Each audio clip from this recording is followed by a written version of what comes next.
రెండో అంశాలకి వెళ్తే రాజకీయంగా కుల సంఘాల సభలకి ముఖ్యమంత్రి రేవంత్ రెడ్డి గారు, తెలంగాణ ముఖ్యమంత్రి రేవంత్ రెడ్డి గారు హాజరవుతున్నారు. అంటే ఒక ఇంక్లూజివ్నెస్ని ఆయన ప్రమోట్ చేసే కార్యక్రమంలో భాగంగా తమ ప్రభుత్వం ఇదంతా ఎక్కువ మంది ఒకే కులానికి వర్గానికి చెందిన వాళ్ళు ఎక్కువ మంది ఉన్నారనే ఇంప్రెషన్ నుంచి బయటపడేయటమా, లేకపోతే ఇంకేమైనా ఇతరత్ర వ్యూహాలు ఉన్నాయా ఆయనకి భవిష్యత్తులో? అంటే ప్రధానంగా ఆయన వెళ్ళినటువంటి 2 కుల సంఘాల సమావేశాలు, అందులో ఒకటి కమ్మ సామాజిక వర్గానికి సంబంధించినటువంటి సమావేశానికి ఆయన హాజరై వాళ్ళని పొగడ్తలతో ముంచెత్తి, మీరు తెలంగాణకి పెట్టుబడులు తీసుకురావాలి, తెలంగాణలో తెలంగాణని వెలుగుల్లో నింపటంలో మీ పాత్ర చాలా అవసరము అన్న పద్ధతిలో ఆ రోజు అక్కడ మాట్లాడారు. ఆయన మాట్లాడిన తర్వాత నిన్న క్షత్రియ సభకి వెళ్ళారు. క్షత్రియ సభలో కూడా అదే మాట్లాడాడు. ప్రభాస్ లేని బాహుబలిని ఊహించగలమా, కృష్ణరాజు గారు ఎంత గొప్ప నటుడు, వాళ్ళిద్దరిని బాగా ఆయన ప్రైజ్ చేశారు, పొగడ్తల్లో ముంచెత్తి.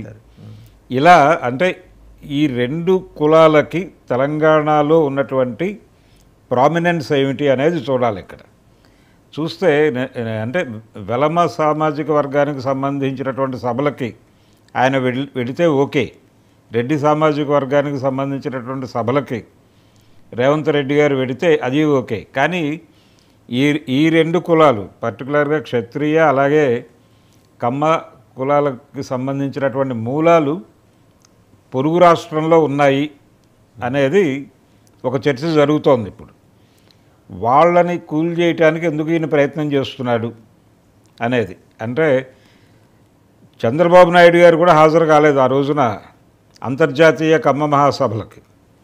చంద్రబాబు నాయుడు గారు దూరంగా ఉన్నారు, లోకేష్ దూరంగా ఉన్నాడు, అలాగే బాలకృష్ణ గారు కూడా వేదిక మీదకి రాలేదు.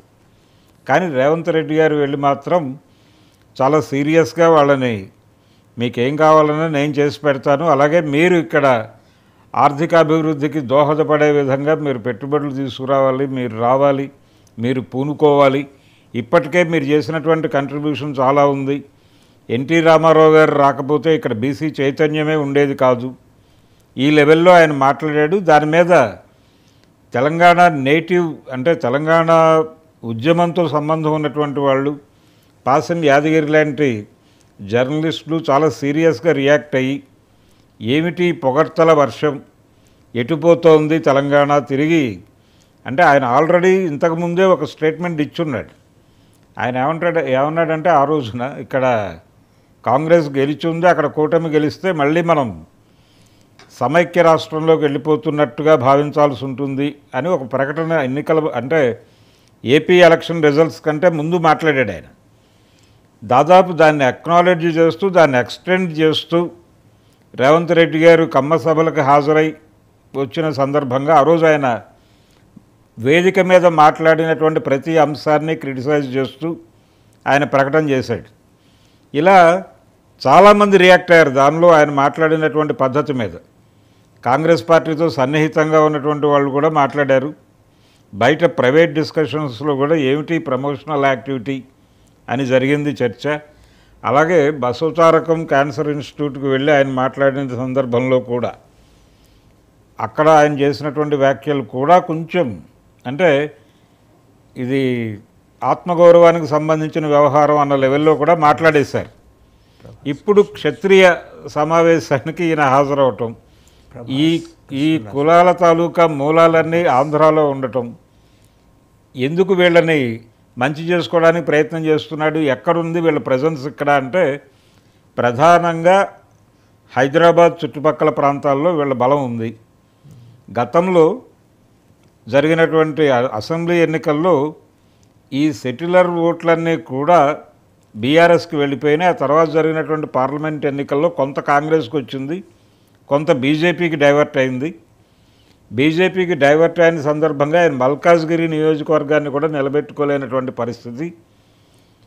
కాబట్టి ఇప్పుడు దాన్ని సెక్యూర్ చేసుకోవటం కోసం ఈ కుల సంఘాల సమావేశాలకి కాన్షియస్గా ఆయన వెళ్ళి వాళ్ళని పొగడ్తల్లో తెలియదు కాదు. ముంచెత్తుతున్నాడు. కూకట్పల్లి, మియాపూర్, అలాగే బాచ్పల్లి, నిజాంపేట్ కంప్లీట్గా క్షత్రియ డామినేషన్ ప్రాంతాలు ఆయన నియోజకవర్గం పరిధిలోకి, పార్లమెంట్ నియోజకవర్గం పరిధిలోకి వస్తాయి. అవును. అండ్ ఇటు మిగిలిన జూబ్లీ హిల్స్ ఇవన్నీ చూస్తే కమ్మ సామాజిక వర్గం బాగా ప్రిడామినెంట్గా ఉన్న నియోజకవర్గం. సో ఇక్కడ వేర్ దే లాస్ట్, ఇక్కడ ఈ వీటిలో టీఆర్ఎస్ సెక్యూర్ చేస్తుంది కాబట్టి రీగైన్ చేసుకునే క్రమంలో భాగంగా ఒక పొలిటికల్ థాట్ ప్రాసెస్లో భాగంగానే ఆయన ఐక్య సంఘటన, ఒక ఇంక్లూజివ్నెస్ అనేది ప్రమోట్ చేసి వీళ్ళందరూ మా వాళ్ళే, మేమున్నాం మీకు, సో మమ్మల్ని దూరం చేసుకోవద్దు, మీకు ఏం కావాలన్నా మా దగ్గర రండి. అందుకనే కృష్ణరాజు గారిని, ప్రభాస్ని పదే పదే ఆయన విపరీతంగా మాట్లాడారు. ప్రభాస్ లేకపోతే పాన్ ఇండియా సినిమా ఉండేదా, అసలు తెలుగు సినిమాకి అంతర్జాతీయ ఖ్యాతి దక్కేదా అనే దాకా వెళ్ళిపోయాడు ఆయన. అంటే రేవంత్ రెడ్డి గారి మీద ఇప్పుడు పర్టికులర్గా ఈ క్షత్రియ సమావేశంలో మాట్లాడి బయటకు వచ్చిన తర్వాత వస్తున్నటువంటి విమర్శల్లో ఈయన మైక్ తీసుకుని ఎవరినన్నా పొగడటం మొదలు పెడితే చాలా ఎక్స్ట్రీమ్కి వెళ్ళిపోతున్నాడు. అంటే సంయమనం పాటించటము, కొంచెం క్రిటికల్గా వ్యవహరించటము అనేది కనిపించటం లేదు రేవంత్ రెడ్డి గారి దగ్గర. అలాగే కొన్ని స్పెక్యులేటివ్ స్టోరీస్ మీద ఆయన రియాక్ట్ అవుతున్నటువంటి పద్ధతి, దాని మీద కూడా బయట డిస్కషన్ జరుగుతోంది. ఆ మధ్య ఆయన షర్మిల వ్యవహారంలో ఆవిడ కడప నుంచి కంటెస్ట్ చేస్తే నేను వెళ్ళి డోర్ టు డోర్ క్యాంపెయిన్ చేస్తాను అని మాట్లాడటం, ఇలాంటివి. అంటే మైక్ ముందుకు వచ్చిన తర్వాత ఆ అగ్రెసివ్గా వెళ్ళాలి అనుకునే దీనిలో ఆయన ఉన్నాయి. ఇది లీడ్ పెడితే అంటే ఇప్పుడు వాళ్ళు చెప్తున్నటువంటి 200 రూపాయలు, 250 రూపాయలు నేరుగా ఒక వ్యక్తి అకౌంట్లోకి వెళ్ళింది అనే మాట బయటకు వస్తుంది. ఈ వ్యక్తి ఎవరు అనేది ఇంకా బయటకు మాట్లాడాల్సి ఉంది.